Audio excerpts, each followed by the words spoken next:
you find yourself in ancient Greece, a place where myths stitched themselves into the daily fabric of life.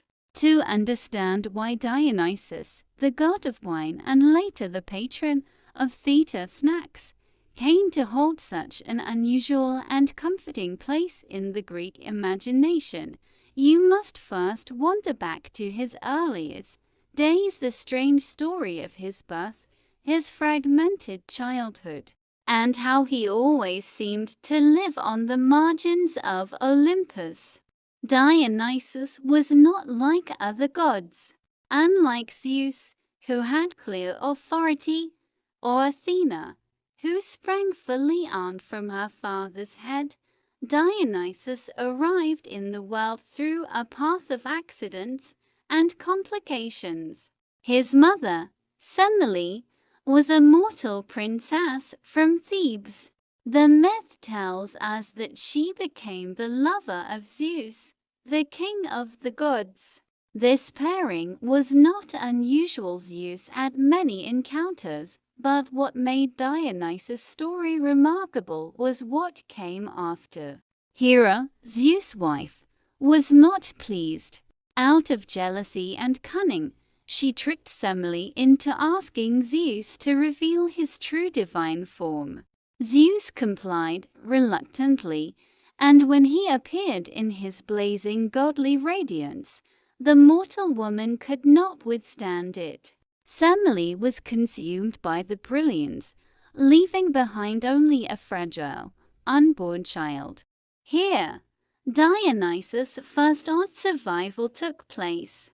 Zeus, desperate to save the child, sewed the tiny fetus into his own thigh. Thus, Dionysus was twice born, emerging eventually from Zeus' leg. The Greeks remembered this detail with solemnity, but it is, if you pause, a curious, almost humorous image: the supreme ruler of Olympus walking around uncomfortably pregnant, waiting for the moment when a small, crying god would burst forth. The story might sound strange, even whimsical, but to the Greeks it mattered deeply. It explained why Dionysus was always an outsider, half mortal, half divine, and always straddling the line between worlds. Unlike other Olympians, his identity was unstable, fluid, and shifting. He did not fit neatly into categories, and so he often traveled, wandering far from the comfortable order of Olympus. As a child, Dionysus could not remain in one place for long.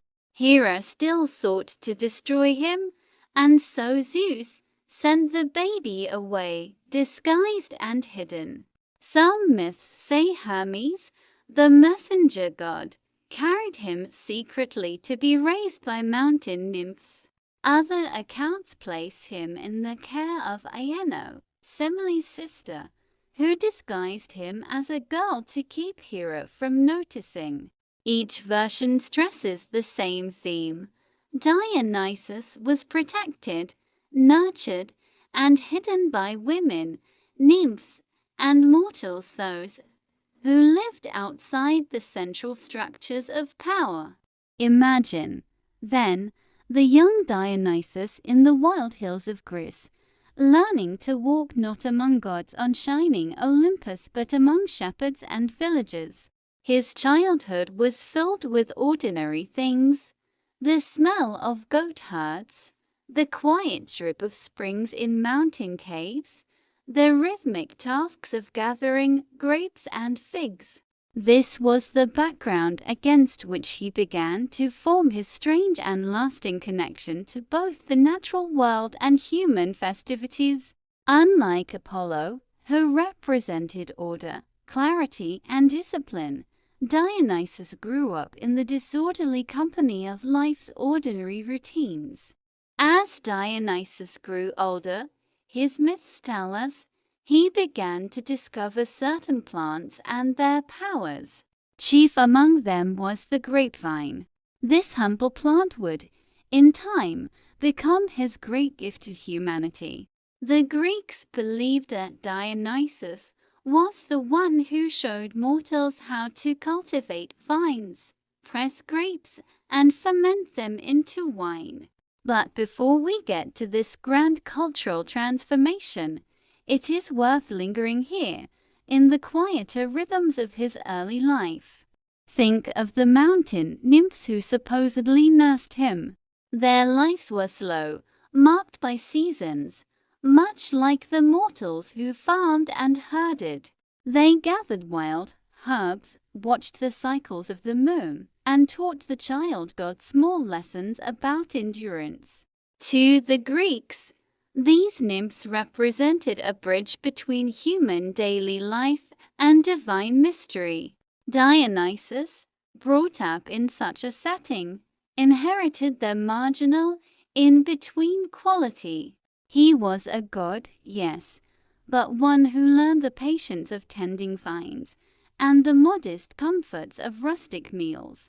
These details may sound small, but they were important. The Greeks did not separate their gods from human experience the way later traditions sometimes did. Their deities were reflections, exaggerations, and expansions of everyday concerns. Dionysus' myth, with its emphasis on secrecy, disguise, and survival, reminded listeners that even gods could face danger, uncertainty, and rejection. The young Dionysus also began to assemble companions, who would remain with him in myth. Satyrs, half-men, half-goats, symbolize the rough, playful, and often foolish sides of rural life. Maenads, women devoted to his worship, embodied wild energy and ecstatic release. But in his early years, before they became fully his retinue, these figures reflected the strange environment he grew up in, part divine, part human, and part animal.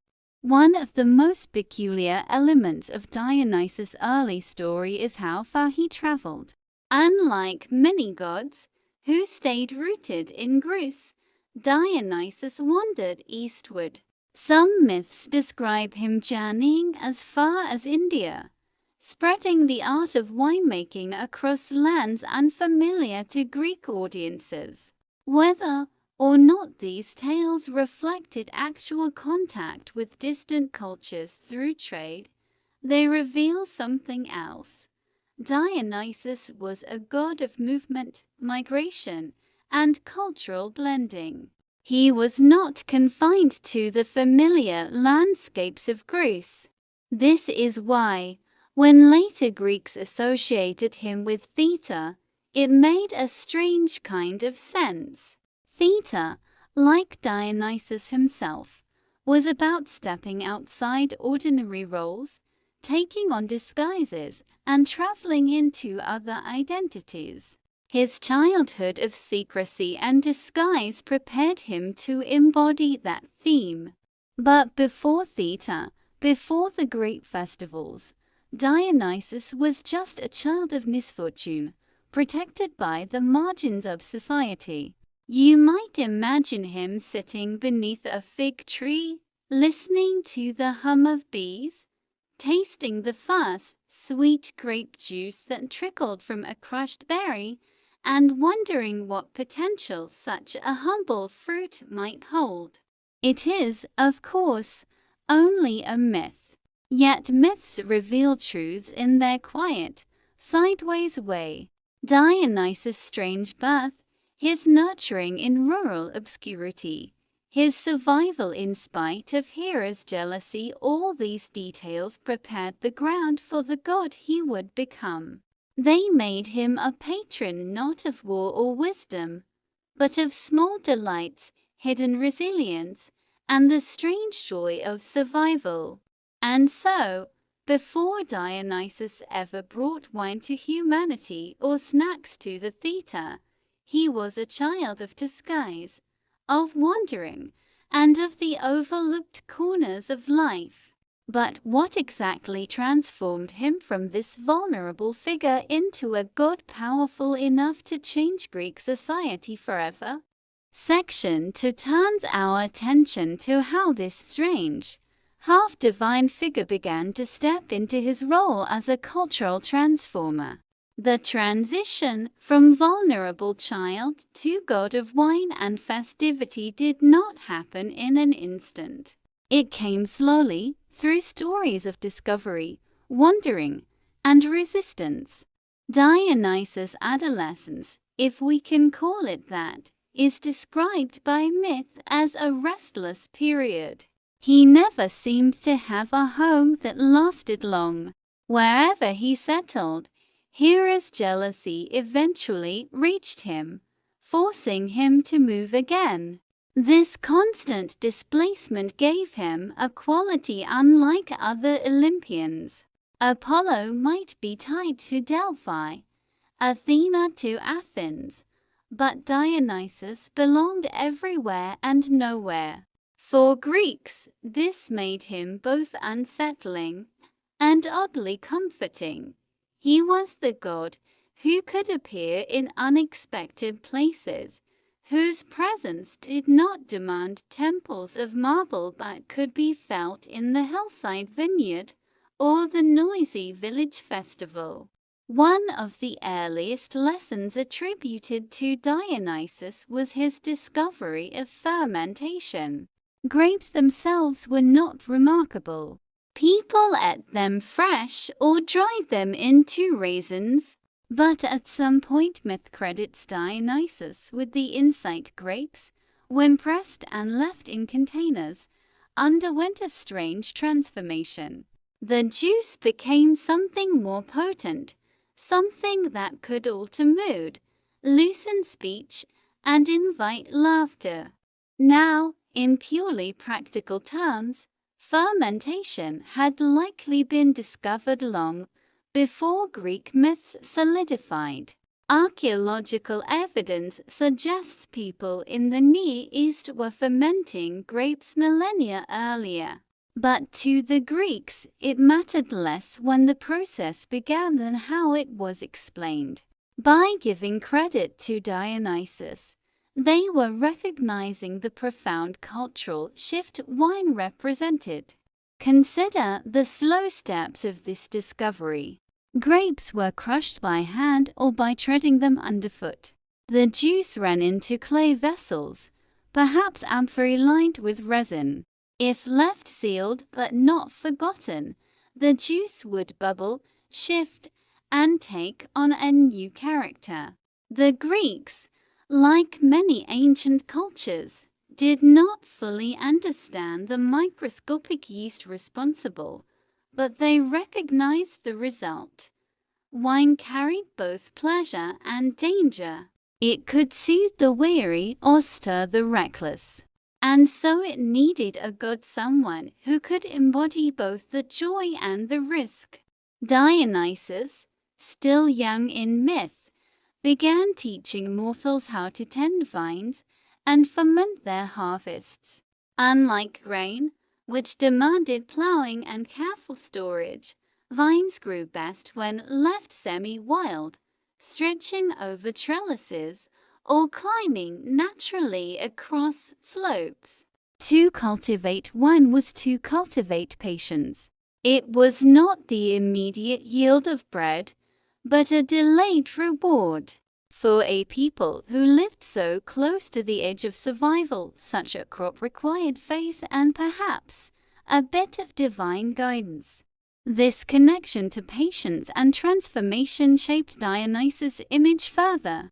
He became not just a god of pleasure, but of processes. He represented what could emerge when time, care, and even neglect transformed the ordinary into the extraordinary. But not everyone welcomed him. Several myths describe cities or rulers who rejected Dionysus' new gift. They saw wine as a threat, a disruption to order.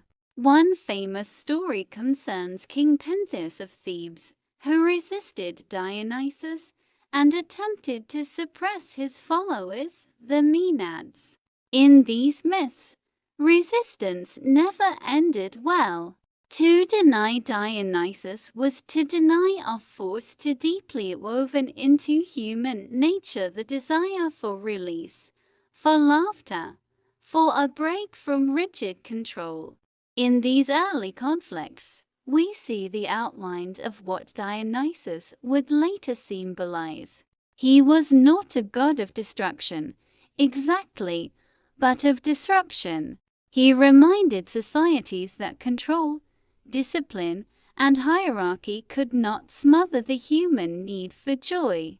Wine and later theater became the instruments of that reminder. You can imagine the quiet spread of Dionysus' cult across Greece. Farmers who once saw grapes as just another fruit began to see them differently. Small festivals sprouted, tied to the rhythms of planting and harvest. People gathered to drink, sing, and dance in his honor. These gatherings were not just about merriment. They became moments of community, where even the weary could feel part of something larger. It is worth noting how inclusive Dionysus' worship became. Unlike some gods whose rituals were reserved for elites or specific groups, Dionysian rites often embraced women, foreigners, and the marginalized. This, too, reflected his own beginnings raised by nymphs, disguised, never fully accepted on Olympus. He was the god who invited outsiders in. His wandering eastward into lands beyond Greece only strengthened this identity. Some myths describe him traveling with a strange entourage, satyrs playing flutes, Maenads carrying thirsty fennel stalks wrapped with ivy, and animals like leopards or goats trotting alongside. This traveling procession symbolized a moving festival. Wherever Dionysus went, celebration followed. But the god's growing influence was not only about joy. It also touched on the darker edges of release. Wine could make a person sing, but it could also make them stumble. The Maenads, in myth, were not merely joyful dancers. They were sometimes described as frenzied, tearing animals or even people apart in their ecstasy. Such stories warned listeners of excess. Dionysus embodied balance, but also imbalance. To honor him was to recognize both sides. In the midst of these complex meanings, one detail is often overlooked: the foods that accompanied wine. Greek banquets or symposia were structured around drinking, but they were never just about the wine itself. Small foods, nuts, figs, olives, roasted chickpeas were served alongside. These snacks helped soften the drink's effects and extended the gathering. They were the quiet partners of Dionysus' gift. Already, we see the faint beginnings of his later association with theater snacks. The adolescence of Dionysus, then, is a story of spread, from a hidden child to a wandering teacher, from a marginalized god to a cultural necessity. His wine carried him across Greece and beyond, but what mattered was not just the drink, it was the way it shaped community, loosened tongues, and allowed people to step outside their rigid roles, even if just for an evening. The Greeks, sitting in small rural festivals, might not have realized they were rehearsing for something greater. But these gatherings, these early celebrations of Dionysus, were laying the groundwork for theater, the structured, ritualized storytelling that would one day become the glory of Athens.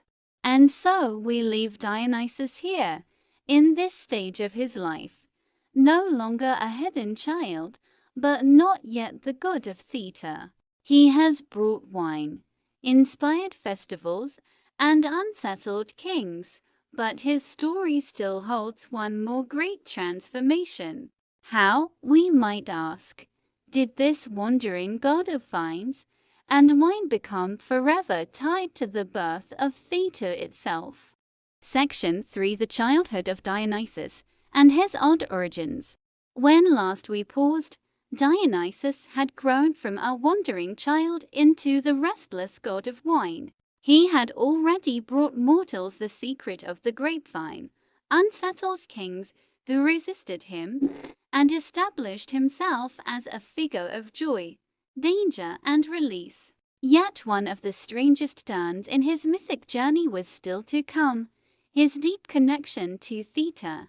To trace how a god of vines and wandering processions became the patron of stage performance and even, in time, the bringer of snacks, you must follow him into the heart of communal ritual.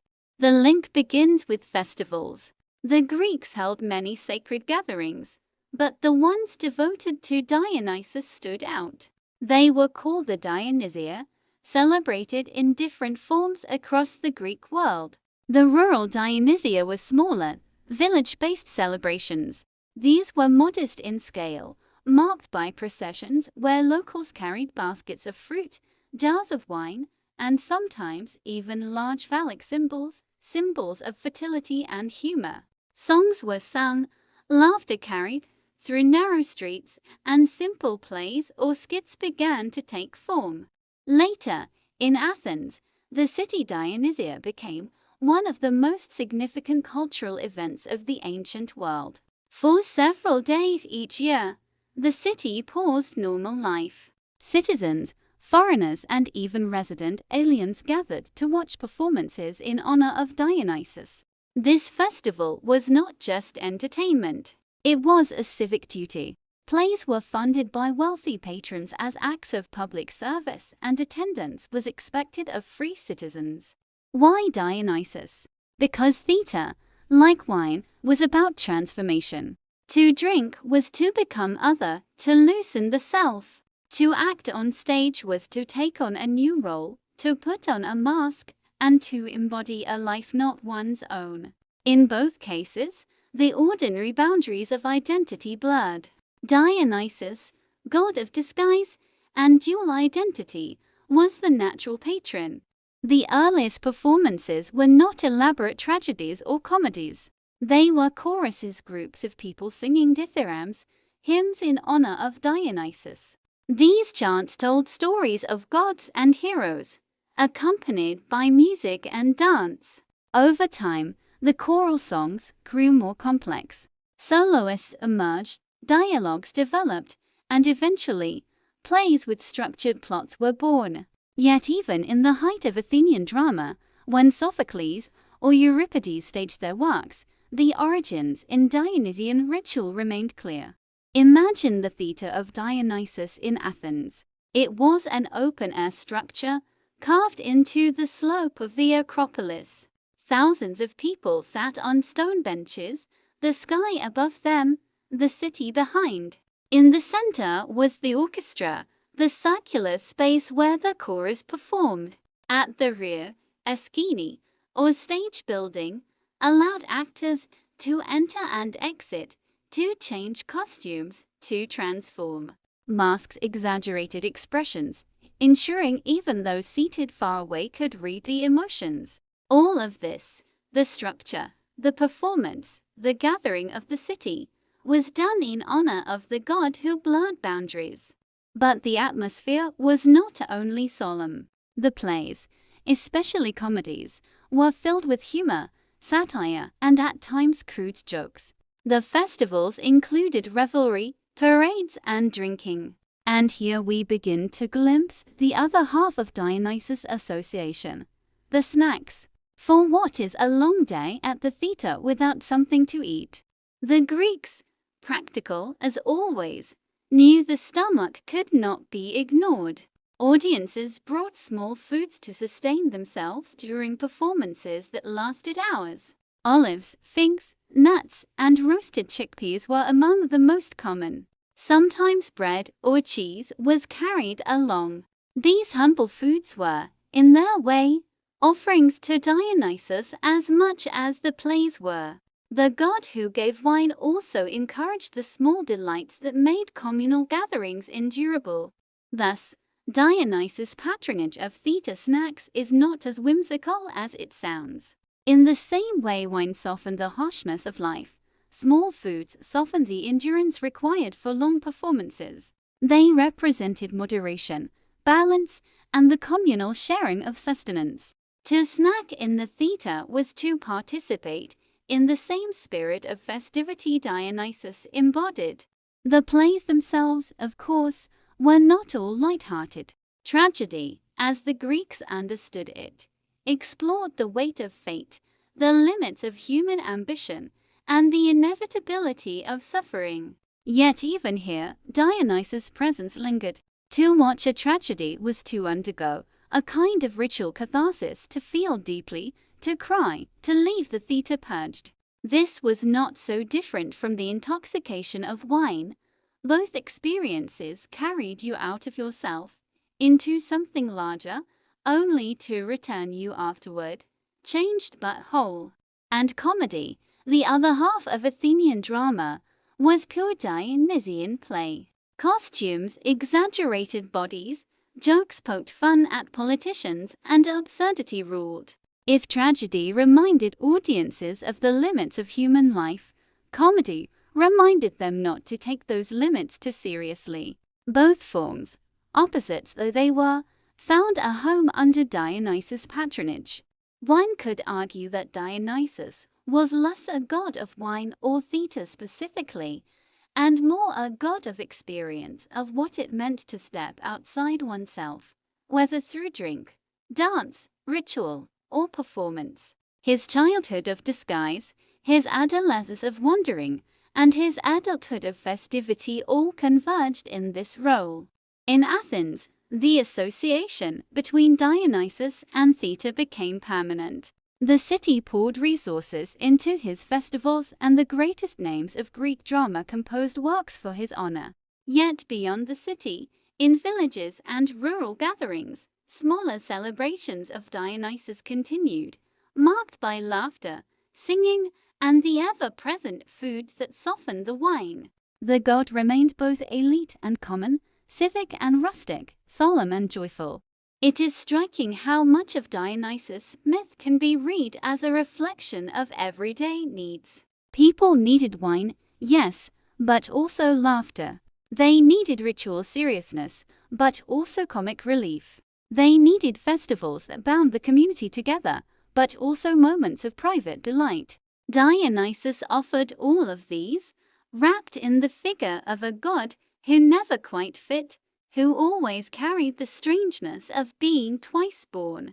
And so, the child once hidden in caves, disguised in women's clothing, and passed from hand to hand, grew into the patron of one of the most enduring cultural forms humanity has ever created. The Greeks may not have used the phrase theater snacks as we do, but the idea was the same. To honor Dionysus was to honor the union of sustenance, story, and shared experience. Even now, when you sit in a theater, perhaps with popcorn in hand, you are echoing a tradition thousands of years old. The foods may have changed, olives and figs replaced by salted kernels or sweet candies, but the principle remains. We do not watch stories in silence and emptiness. We pair them with small comforts, as if acknowledging that both body and spirit must be fed together. And that, perhaps, is why Dionysus, of all the gods, came to be linked with such an unlikely role. His story reminds us that the line between necessity and pleasure is thin, that the act of sharing food and laughter is as sacred as any solemn ritual. From strange birth to wandering adolescence, from wine to theater, Dionysus' journey reveals a truth often hidden in the ordinary, that joy, disguise, and even snacks can carry divine weight. But what of the world beyond Greece? If Dionysus held such sway over theatre and festivity, how did other cultures receive him? And what transformations awaited him there? Story 2. How Dionysus invented wine and accidentally rewired Greek society. Section 1. The Greeks remembered Dionysus not just as a god of wine, but as the very inventor of it. If his childhood story explained why he was always an outsider, his invention of wine explained why he became a cultural necessity. For wine, in the ancient Mediterranean world, was far more than a drink. It was medicine, ritual, nourishment, danger, delight, and sometimes rebellion. To give humanity the vine was to reshape daily life in ways the Greeks themselves only half understood. The story begins, as many myths do, with a wandering god and a discovery hidden in nature. Dionysus, traveling through hills and valleys, observed the grapevine climbing across trees and rocks. It was hardy, resilient, and abundant, but until his intervention, it yielded only sweet fruit. The key was transformation. Crushing, pressing, and waiting turned juice into something unpredictable. The myth insists that it was Dionysus who not only made this discovery, but taught mortals how to cultivate vines, tend them with patience, and harvest them in cycles. The Greeks themselves were latecomers to winemaking compared to peoples in the Near East. Archaeologists have traced early evidence of fermented grapes in Georgia as far back as 6000 BCE. The Egyptians, too, had their vineyards, and wine appeared in tomb paintings as a sign of abundance. But for the Greeks, wine was not just a drink. It became a cultural language, a way of expressing values, anxieties, and even philosophies. By giving credit to Dionysus, they transformed a practical discovery into a divine gift. Imagine a small Greek village around the 8th century BCE. The harvest is in, the grapes crushed. Amphory tall clay vessels stand sealed with resin, lined up in the corner of a courtyard. For weeks the liquid inside has bubbled quietly, a strange alchemy the villagers cannot see but can sense by smell and sound. When the vessel is opened, the liquid is darker, richer, and when drunk, it alters the mind. The first sips bring warmth to the body, loosened conversation, a hint of laughter. But too much, and speech slurs, feet stumble, anger flares. The Greeks saw all this, and they said, "It must be the work of Dionysus." Wine changed how people gathered. Before it spread, water and milk were the common drinks of daily life, barley beer in some regions. But wine added something more. It was not taken alone but in company. The symposium, literally, drinking together, became a central social institution. At these gatherings, men reclined on couches, passing cups of diluted wine, discussing philosophy, telling stories, and sometimes playing games. The ritual of mixing wine with water was itself tied to moderation, to the idea that Dionysus' gift should be balanced, not abused. And so, wine carried a double lesson.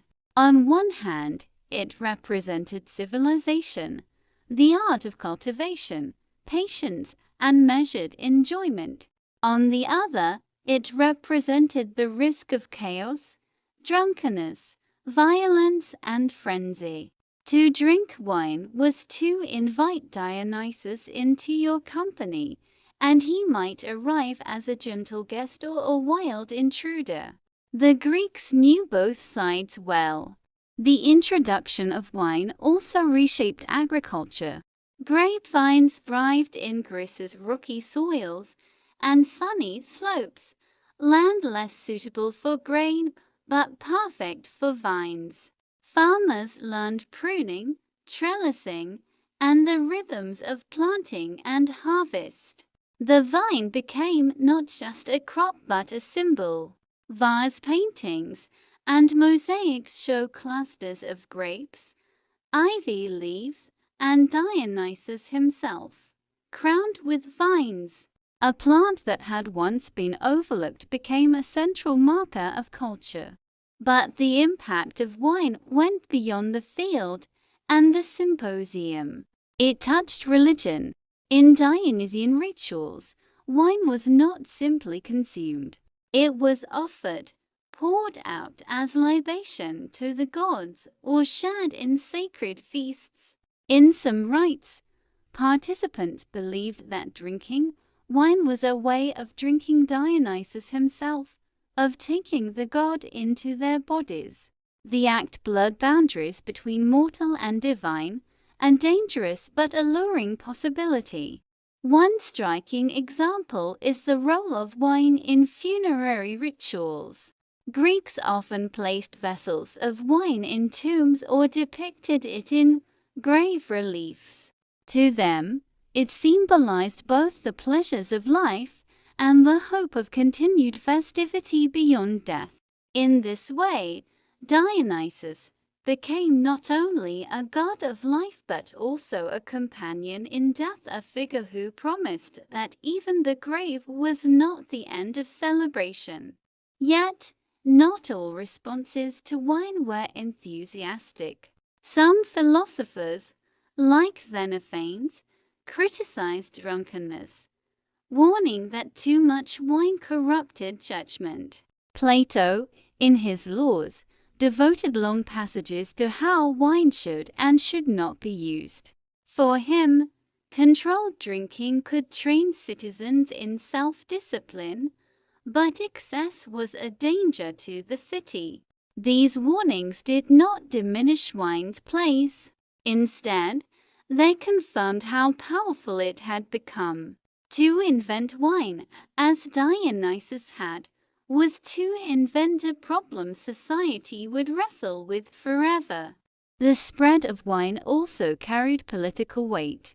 In Athens, for example, access to vineyards and the ability to sponsor symposia became marks of status.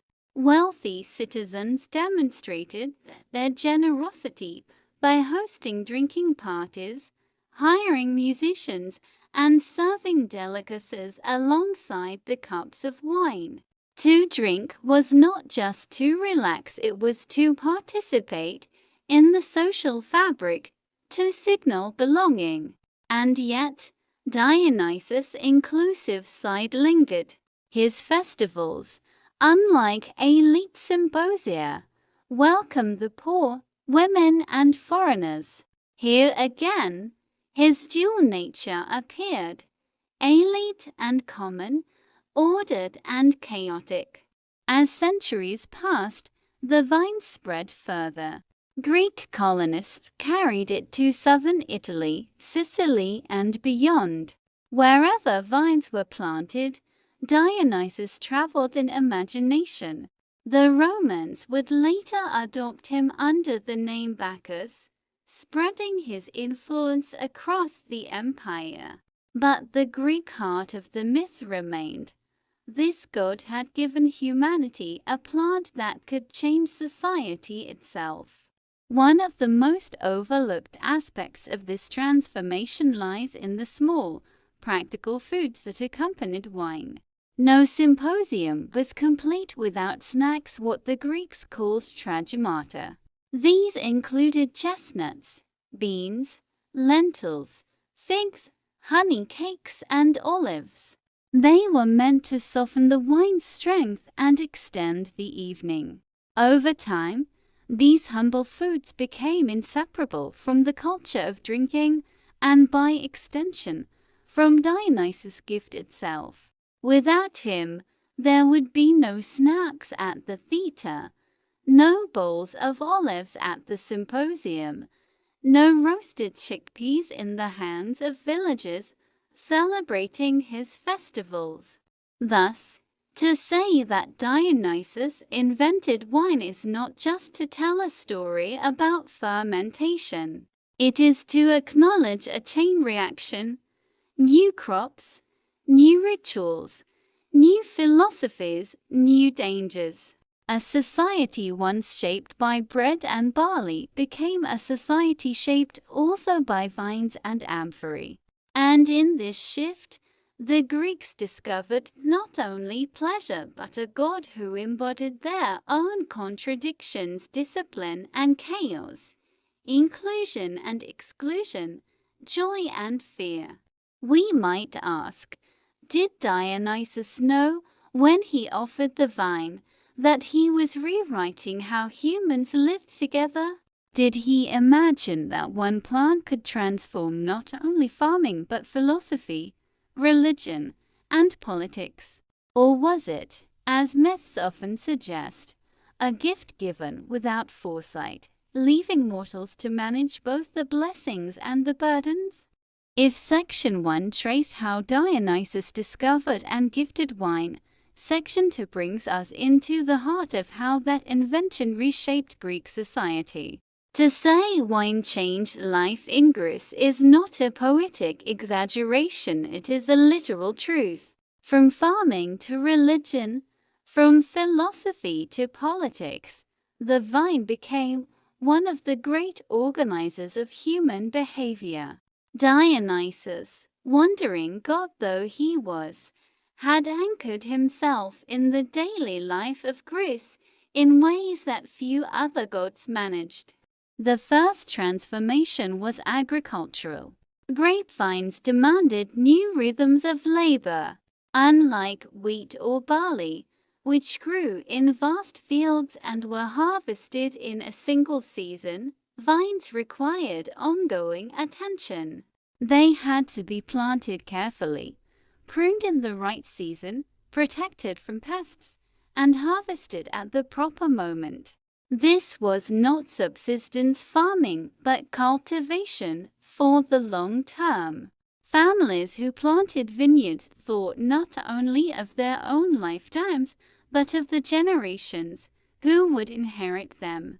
To grow grapes was to invest in the future, a lesson that aligned with Dionysus' slow and transformative character. The second transformation was dietary. Wine was not consumed neat, but diluted with water. This may sound strange to modern ears, but to the Greeks it was a mark of civility. To drink unmixed wine was considered barbaric, even dangerous. Mixing wine and water symbolized balance, the moderation that allowed enjoyment without chaos. In this way, Dionysus was not simply the god of drunkenness, as caricatures sometimes suggest, but the god of proportion, of knowing how to walk the line between joy and destruction. Symposia exemplified this. These gatherings were at once serious and playful. Men reclined on couches, shared cups, and followed rules of order. A symposiarch, or drinking master, decided how strong the mixture should be and how quickly the cups should circulate. Music, poetry, and debate followed.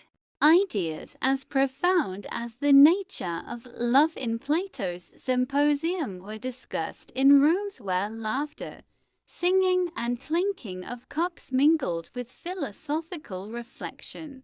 Wine, by loosening the tongue, allowed words to flow in ways sober silence never could. This new social institution carried consequences for gender and class. Women of respectable households did not attend symposia. Instead, female entertainers, musicians, and courtesans often played roles. Foreigners, too, could participate more freely than in other civic functions. Dionysus gatherings, in myth and in life, blurred the boundaries of who belong. At the same time, the exclusivity of symposia reinforced social hierarchies. They were funded and hosted by wealthy men who displayed their status through lavish feasts. Wine, therefore, was both democratizing and elitist, both inclusive and restrictive. The third transformation was religious. Dionysian festivals drew entire communities into shared ritual.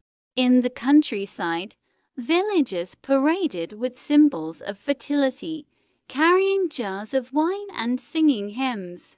In the city, great festivals like the city Dionysia transformed Athens itself into a stage. Plays, choruses, and processions honored the god, who blurred lines between human and divine.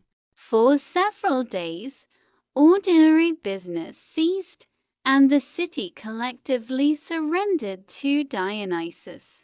Wine was at the center of these rites, but not as mere drink. In some ceremonies, it was treated as the very essence of Dionysus. Drinking it meant participating in the god's presence. Pouring it onto the earth as libation returned it to him. For participants, these actions dissolved boundaries between mortal and immortal, a theme that ran through all of Dionysus' myths. Yet not all responses were reverent. The worship of Dionysus, with its ecstatic dancing and its inclusion of women, unsettled some communities. In myth, resistance to Dionysus often led to disaster. Pentheus, king of Thebes, tried to suppress his rights, only to be torn apart by his own mother and aunts in their frenzy.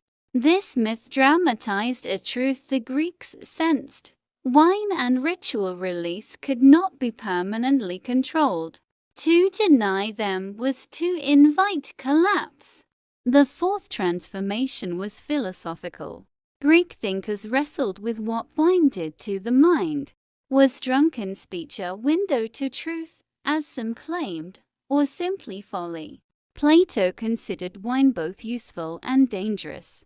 In the Laws, he argued that moderate drinking could serve as a test of character, a way for citizens to practice self-control under altered conditions.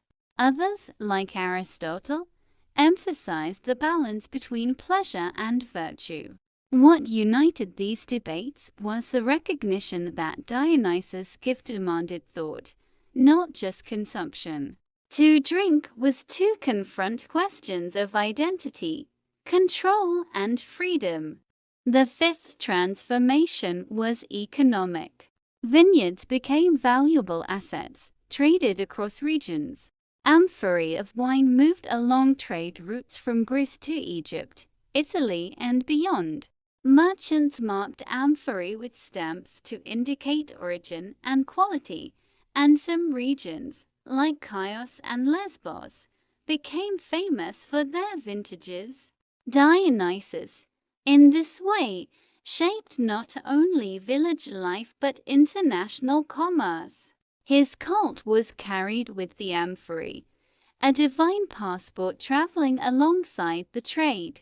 But perhaps the most subtle transformation was psychological. Wine became part of how Greeks imagined themselves. They contrasted their diluted, moderated wine culture with what they saw as the excess of barbarian neighbors. To be Greek was, in part, to drink wine properly, to honor Dionysus with restraint, not indulgence. And yet, in their myths, Dionysus himself often appeared as a foreigner, arriving from the east, reminding them that their identity was never as stable as they claimed. Through all these transformations, one detail persisted. the foods that accompanied wine. Olives, figs, lentils, and nuts were never absent from symposia. They absorbed the strength of the drink, filled empty stomachs, and prolonged conversation. They were the quiet balance to the gods' unpredictable gift. Without them, Dionysus' presence might overwhelm. With them, joy could stretch through the evening. This simple pairing, wine and food, rewired not only Greek evenings, but the very structure of their society. Thus, Dionysus' invention was not a single act but a cascade of changes. He reshaped farming, diet, religion, philosophy, economy, and identity. The vine wound itself into every corner of Greek life, just as the god himself wandered into every corner of myth. And yet, one question lingers. If wine reshaped Greek society so thoroughly, what unintended consequences did it carry? For every gathering that ended in laughter, there was another that ended in quarrel. For every philosophical debate sparked by loosened tongues, there was folly spoken and regretted. For every festival that united a city, there was a ruler who feared the chaos it unleashed. So we might ask, when Dionysus gifted wine, did he also plant seeds of both unity and division, order and disorder? Was he not just the god of transformation, but the god of paradox itself? We have followed Dionysus from discovery to diffusion, and from vineyard to symposium. Now, in this final section of Story 2, we must consider how the god's invention, wine, reached its conclusion in the grand stage of Greek civilization. The vine had wound its tendrils into farming, into philosophy, into religion, and into daily life. But the last layer to explore is how wine and Dionysus himself became instruments of permanence. How a wandering god anchored himself in the very stones of Theta's temples and laws, and how his influence endured even when Greek society changed beyond recognition. The most visible legacy of Dionysus' gift was the Theta. While symposia were private and vineyards rural, the Theta was public. At the city Dionysia in Athens, thousands gathered to watch tragedies and comedies. These were not small entertainments. They were civic events, funded by wealthy patrons and attended by citizens, foreigners, and sometimes even slaves. Here, Dionysus presided over an art form that mingled religious devotion, political debate, and communal catharsis. Theatrical competitions took place in his honor, and the structure of the plays themselves echoed Dionysian themes. Tragedy exposed the fragility of human life, the thin line between order and chaos. Comedy played with inversion, with disguise, with the breaking of norms. Both reflected the god who blurred boundaries and demanded transformation. Without wine, without Dionysus, Greek theatre, as we know it, may never have taken root. Yet theatre was not the only physical mark of his cult. Archaeology reveals sanctuaries dedicated to Dionysus scattered across the Greek world.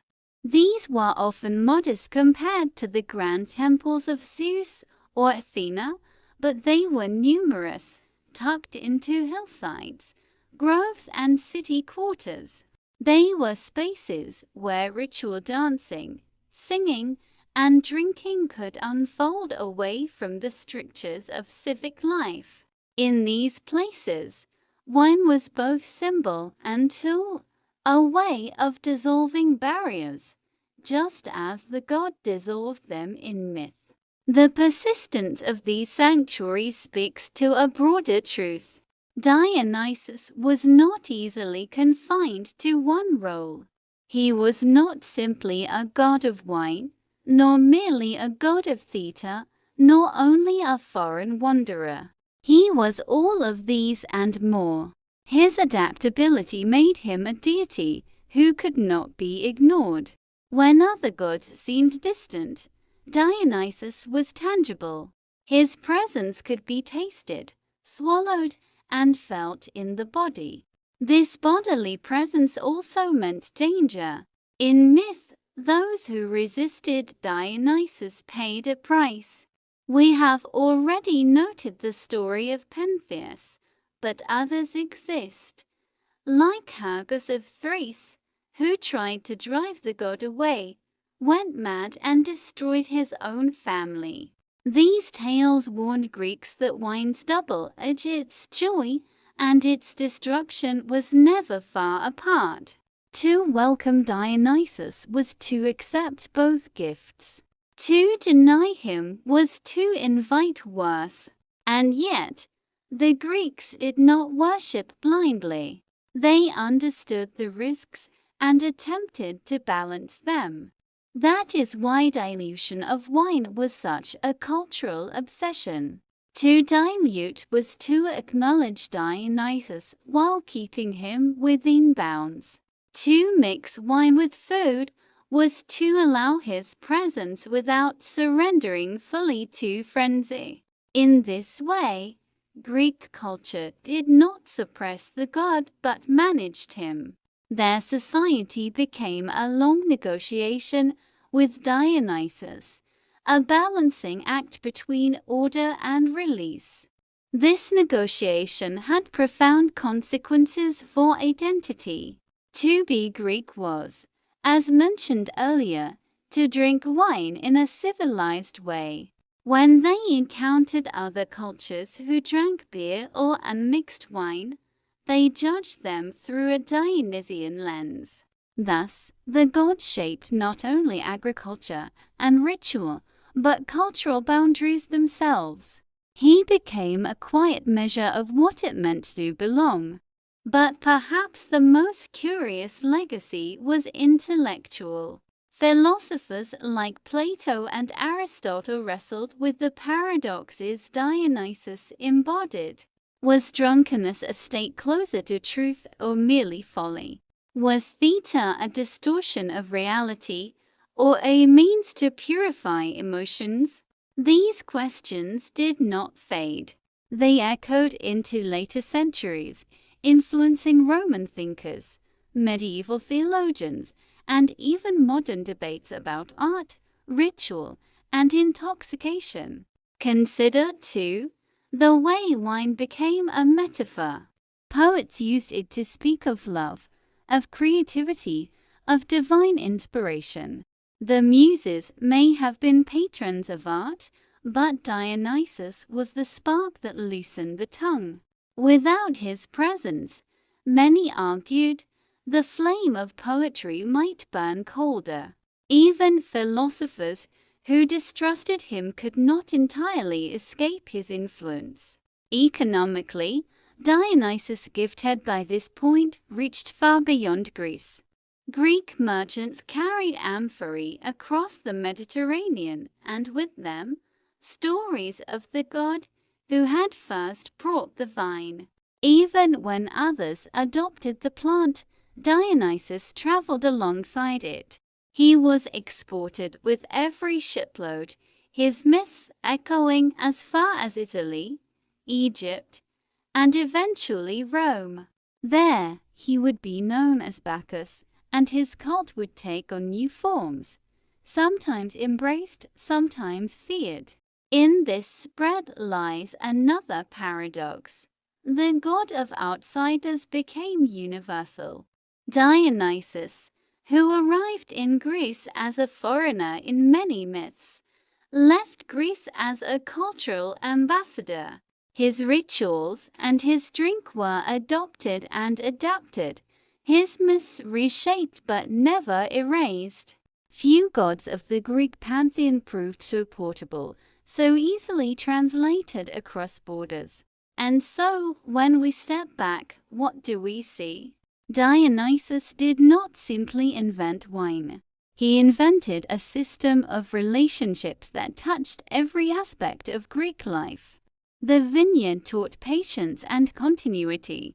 The symposium taught conversation and proportion.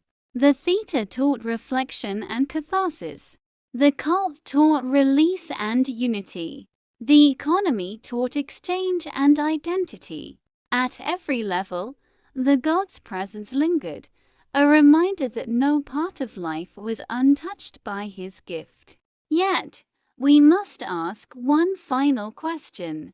Was Dionysus' legacy entirely beneficial?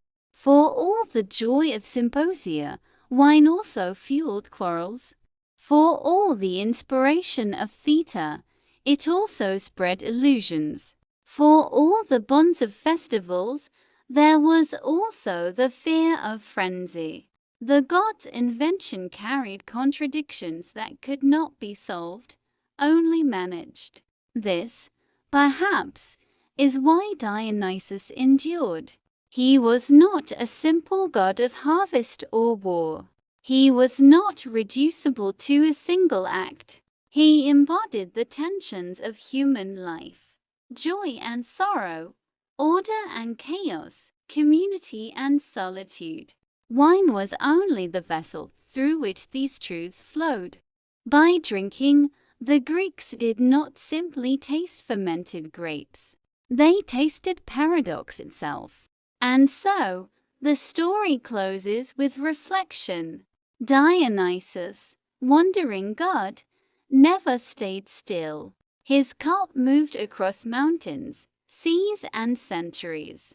But his gift remained in every vineyard, in every amphora, in every theatre, and in every evening cup. The Greeks drank him, debated him, feared him, and embraced him.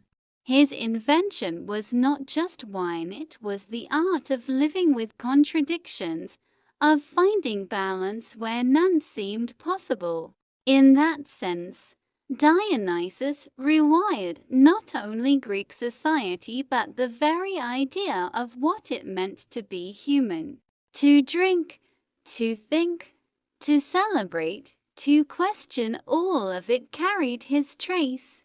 And we are left to wonder, when we raise a glass today, in celebration or in quiet reflection, do we not still feel the faint presence of Dionysus, reminding us of the balance between order and release?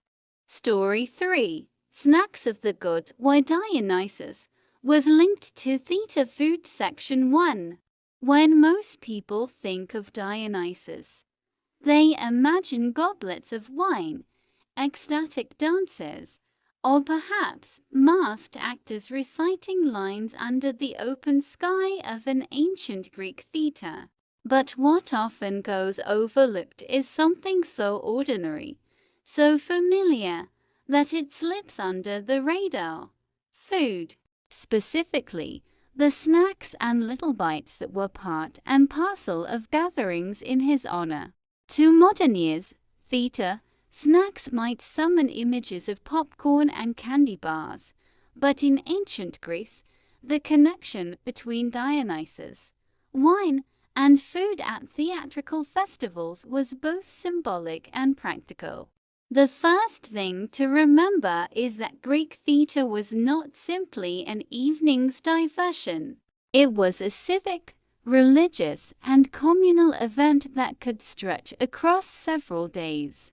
Crowds of citizens packed the great stone theatres, such as the Theatre of Dionysus in Athens, from dawn until dusk, watching multiple plays in succession. This was not light entertainment, it was endurance. And just as today's long films or festivals invite munching, the Athenians too brought food into these spaces. At the city Dionysia, the festival dedicated to Dionysus each spring, Athenians honored the god with a grand procession, sacrifices, libations of wine, and days of performances. The link between Dionysus and Theta was well established. He was the god of transformation, of masks, of performance, and of the intoxicating release that drama provided. But food crept into the equation in subtle ways.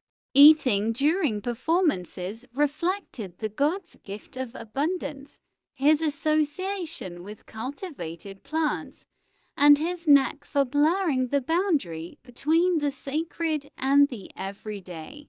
So, what exactly did Greeks eat at the Theta? Archaeological evidence and literary references suggest that audiences nibbled on olives, figs, chestnuts, and nuts roasted or boiled.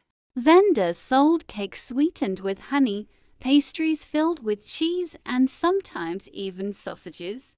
Wine, always diluted with water, was available, though moderation was the rule.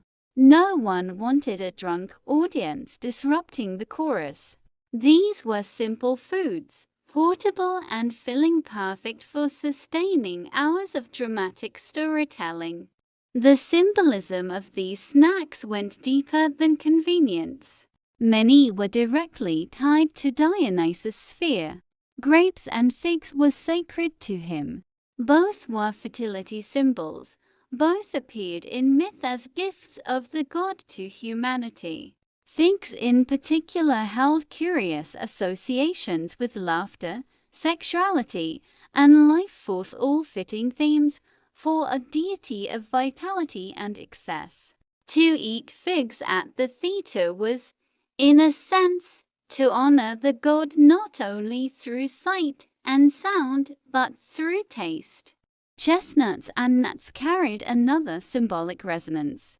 The cracking of their shells, the gathering of them in autumn, and their role as humble food of the countryside tied them to the rustic side of Dionysus, the god who roamed forests and hills with satyrs and maenads. In the Theta, these snacks grounded the lofty themes of tragedy and comedy in earthy reality. Meanwhile, honey cakes and pastries drew on a long tradition of offerings to the gods. Sweetened with the labor of bees, they represented a harmony between human cultivation and natural abundance. Offering or eating such cakes in the presence of Dionysus was part devotion, part enjoyment. One might even imagine the smell of honeyed pastries wafting through the open-air Theta, mingling with the rhythm of drums and the chanting of actors. Cheese-filled pastries, too, had resonance. Cheese was a product of transformation, just like wine. Milk turned to curds, curds aged into cheese. This mirrored the Dionysian theme of change, of raw becoming refined, of chaos becoming form. Eating cheese at his festival was a small enactment of the god's power, a way to join the cycle of transformation through taste. Even sausages, which might sound rather unrefined, had a place. Comedy, in particular, often poked fun at sausage sellers or depicted food in bawdy ways. Sausages were earthy, humorous, and not exactly high cuisine. In comedy, which was equally dedicated to Dionysus, the presence of sausages reminded everyone that the god embraced laughter, vulgarity, and the joy of common things. But why was food such an important companion to Theta at all? Part of the answer lies in the nature of Dionysus himself. He was not a distant god who demanded solemnity alone. He was a god of participation.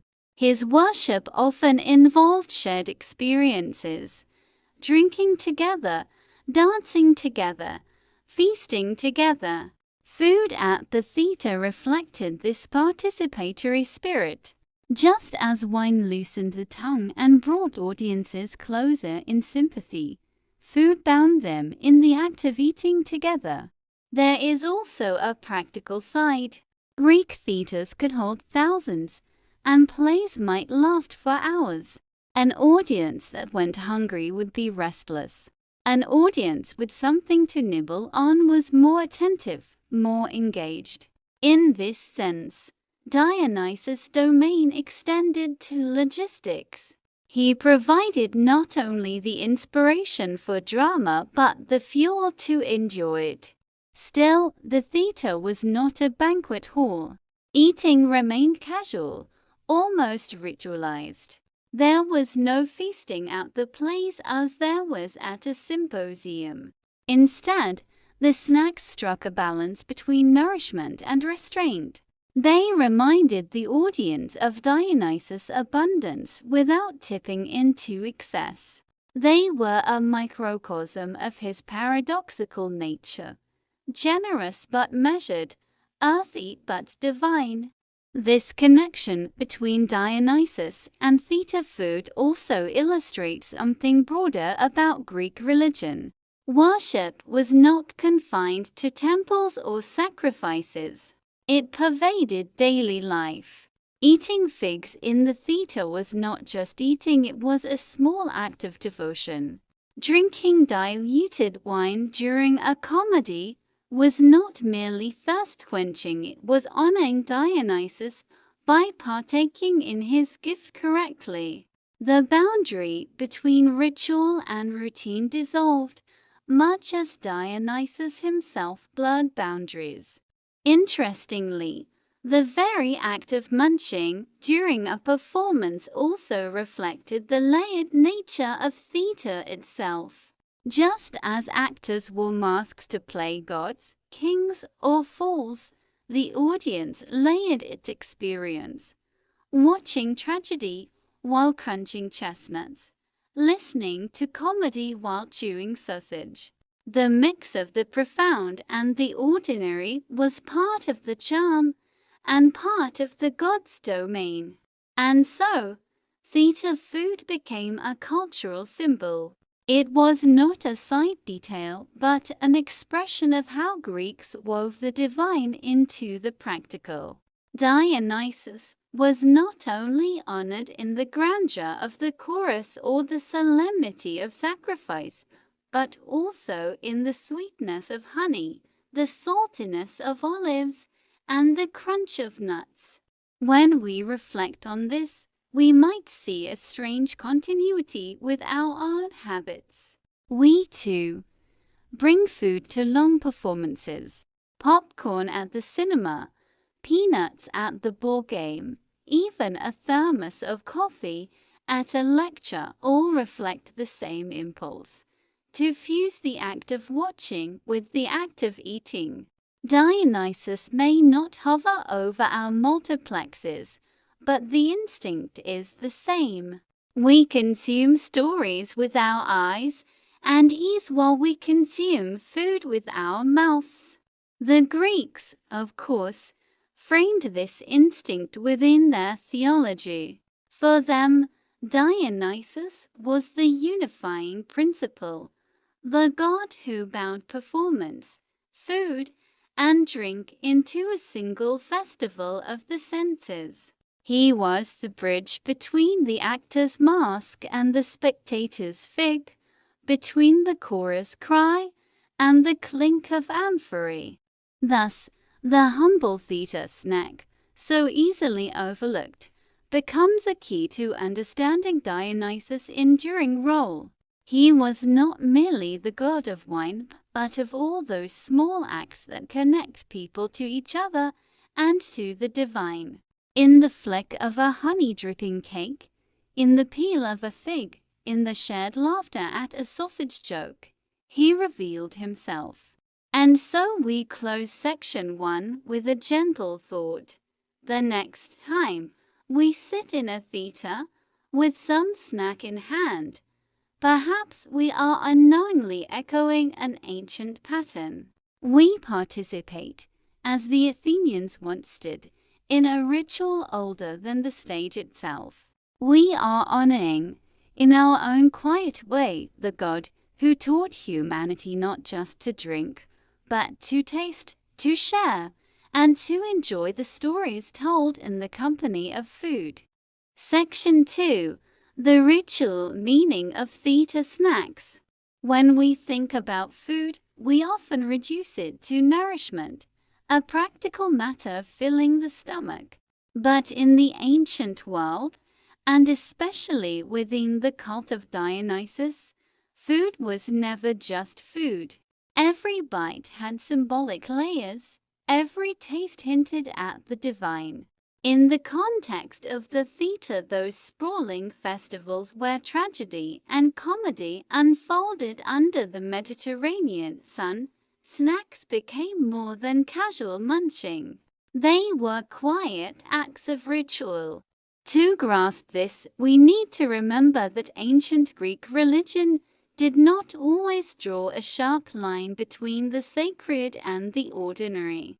The gods were woven into the rhythms of daily life, pouring a libation of wine before dinner, burning a bit of incense before bed, offering the first fruits of harvest. These small actions reminded people that the divine watched, guided, and participated in their world. Theta snacks, though seemingly mundane, followed the same logic. Eating during performances honored Dionysus, the god who presided over the festival, by acknowledging his gifts and incorporating them into the sensory experience of the plays. Take the fig, for instance. At first glance, a sweet, wrinkled fruit. But for Greeks, figs were dense with meaning. They symbolized fertility, abundance, and vitality. Myths told that Dionysus had gifted the fig tree to humanity, much as Demeter gave grain. Eating a fig at his festival was a way of tasting his generosity, reminding oneself of life's continuance, even while watching tragedies about loss or comedies about human folly. The fruit became both nourishment and prayer, a ritual act disguised as a snack. Honey cakes carried similar meaning.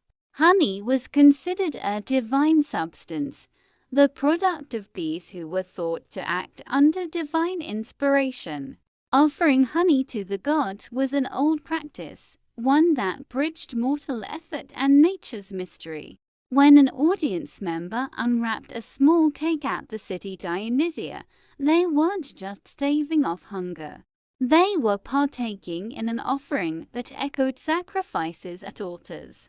Even without smoke or ritual words, eating honey within Dionysus' theatre made the act a devotional gesture, a silent affirmation of gratitude. Cheese, too, slipped into this sacred pattern. As a transformed substance, it mirrored Dionysus' association with metamorphosis. Wine was the ultimate transformation, grapes into intoxication, but cheese followed the same principle, turning milk into something rich, lasting, and communal. A pastry filled with cheese in the theatre was thus not only delicious, but symbolic of the god's power to change one thing into another, to blur boundaries, to create joy out of raw material. The very act of eating in the theatre can also be seen as ritual participation. Greek festivals were not about passive spectatorship. They were communal rites. When Athenians gathered to watch plays, they were not merely entertained, they were drawn into a sacred drama, a civic ceremony, and a religious celebration all at once. Sharing food bound the audience together in a quiet solidarity. One person crunching chestnuts, another peeling figs, a third passing a skin of diluted wine. It was a chorus of everyday acts laid beneath the chorus on stage. Dionysus was present not only in the actors' masks but in the audience's mouths. We might think of it as a form of communion, though without the strict ritual formality we associate with later religions. To eat Dionysus' gifts while watching plays in his honor was to join the god in an intimate way, internalizing his abundance and allowing it to accompany the themes of the drama. In tragedy, the figs reminded spectators that life continued, that fertility and sweetness endured beyond suffering. In comedy, sausages and nuts reminded them that laughter and crude pleasures were as divine as solemn truths. Food also bridged the space between performance and reality. Greek drama often blurred the line between the sacred and the mundane, the mythic and the human. Eating reinforced that blending. An audience member chewing while a king lamented or a satyr joked was participating in the duality that defined Dionysus. Lofty drama and earthy appetite together. This mingling reflected the essence of the god, who was never confined to one realm but always straddled boundaries, god of wine and madness, but also of theatre and community. There is another dimension worth noting: food as offering through consumption. In many Greek rituals, worshippers did not merely give food to the gods, they shared it. After sacrifices, meat was roasted and eaten by the community. The gods took the smoke, the humans took the flesh, and together the act affirmed reciprocity. Theatre snacks can be seen as a miniature version of this process. By eating foods sacred to Dionysus within his festival, participants completed a cycle of giving and receiving. The god had given figs, grapes, honey. The people consumed them in his honor, keeping the cycle alive. Even the humor of certain snacks had ritual undertones. Sausages, often referenced in bawdy comedies, carried a double edge. On one level, they were just sheep filling fare. On another, their presence during performances underscored Dionysus' role as a god of laughter, sexuality, and earthly delights.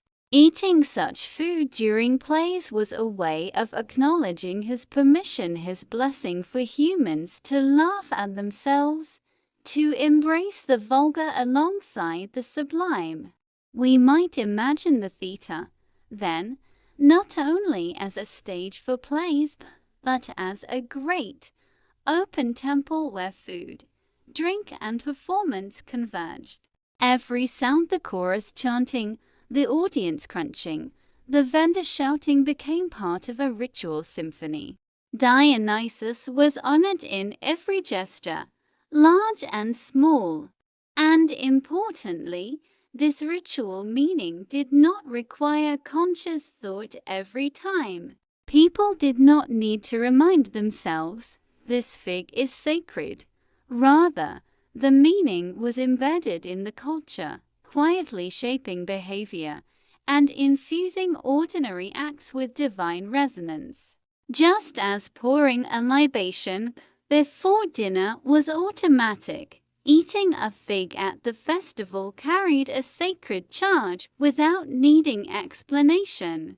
In this way, theatre snacks highlight the unique character of Greek religion, its seamless integration into daily life, its refusal to separate worship from pleasure. Dionysus, more than any other god, embodied that principle. He was not distant and severe, but present in the sweetness of figs, the tang of wine, the laughter at a sausage joke. So when we picture the great Athenian theatre, let's not imagine a silent, reverent crowd. Let's imagine the rustle of food, the murmur of voices, the clatter of nuts on stone benches.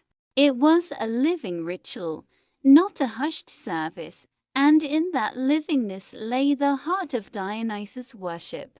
In this sense, the ritual meaning of theater snacks was simple but profound.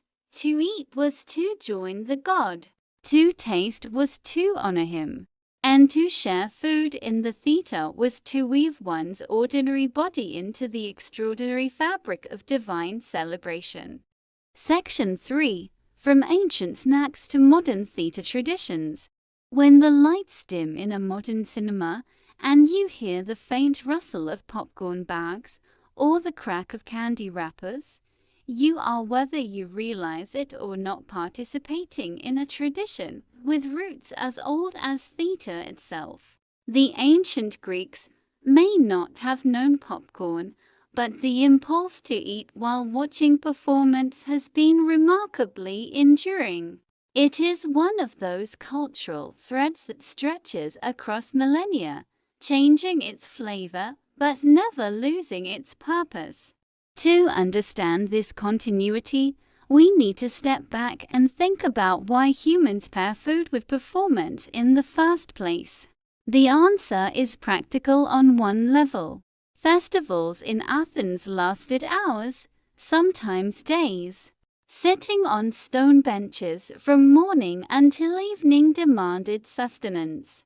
Likewise, a modern movie marathon or opera performance leaves audiences craving a snack. But there is also a deeper psychological reason. Eating grounds us, softens the strangeness of watching staged events. It gives the body a task while the mind is drawn into the world of story. The Greeks knew this instinctively, and we do too. In Athens, figs, nuts, cheese pastries, and honey cakes filled that roll.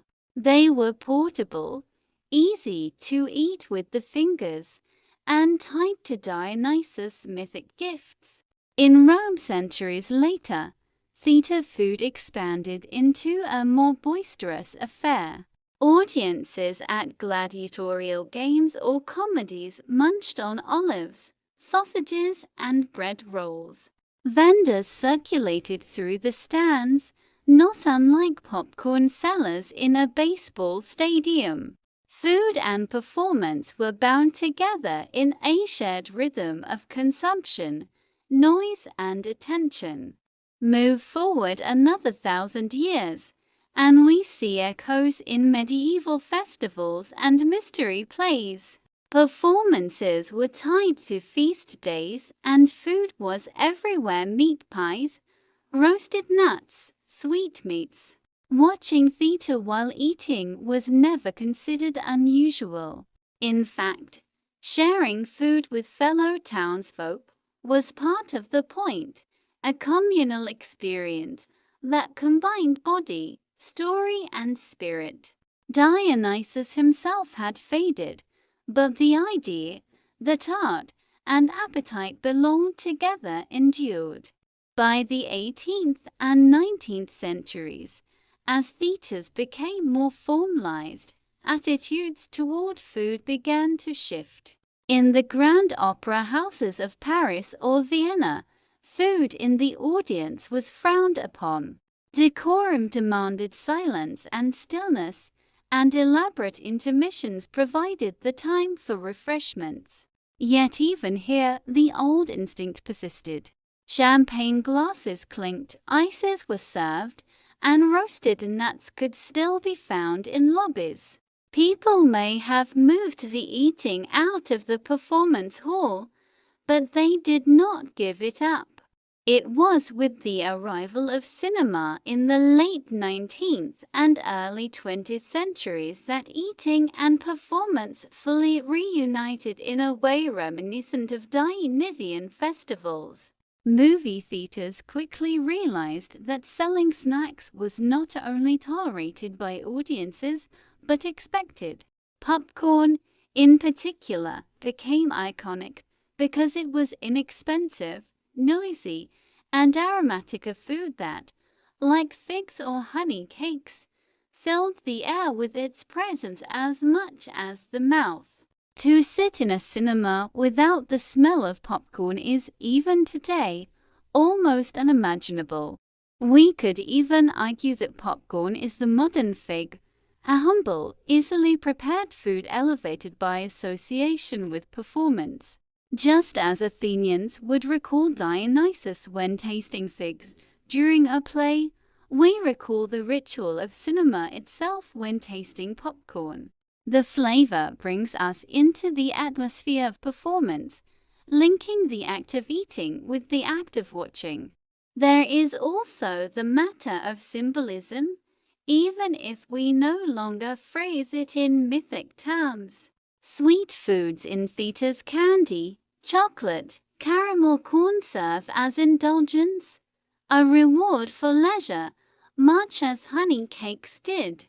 Savory foods like hot dogs or nachos serve as grounding, earthly counterpoints, just as sausages once did in ancient comedies. Without intending to, we continue to echo the ritual logic of ancient theater snacks. Food as a mirror of what we are watching: sweet and tragic, earthy and comedic, fleeting and communal.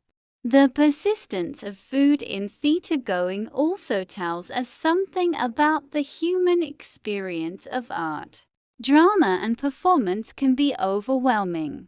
Tragedy can be heavy, comedy chaotic. Food offers balance. It provides a physical anchor when emotions run high. Eating while watching is a way of saying, "I am still here, in my body, even as the story sweeps me elsewhere." This was as true for Athenians listening to Sophocles as it is for us watching a film today. If we take this further, we might say that food democratizes performance. No matter how grand the spectacle, it becomes more human, more approachable, when accompanied by eating. Dionysus, god of blood boundaries, would surely approve. He was the deity who mixed joy with sorrow, wine with water, theater with life. To snack while watching was to embody his paradox, to keep one foot in the everyday, while the other stepped into the sacred. Popcorn in a cinema, like figs in an amphitheater, continues that tradition. Of course, not every tradition is universally loved. Even in ancient Athens, there must have been complaints about the noise of cracking nuts or the smell of roasting chestnuts drifting across the benches. Today, debates about noisy snack eaters in cinemas or the crinkle of candy wrappers echo those same frustrations. The tension itself between silent attention and noisy consumption reminds us of the long history of theater as both sacred ritual and messy human gathering. And yet, despite the grumbles, the practice endures. The impulse to eat during performance remains stronger than the demand for silence. This tells us something profound about continuity. Theater, in all its forms, is not merely about the story on stage or screen. It is about the total experience: the sights, the sounds, the smells, the tastes.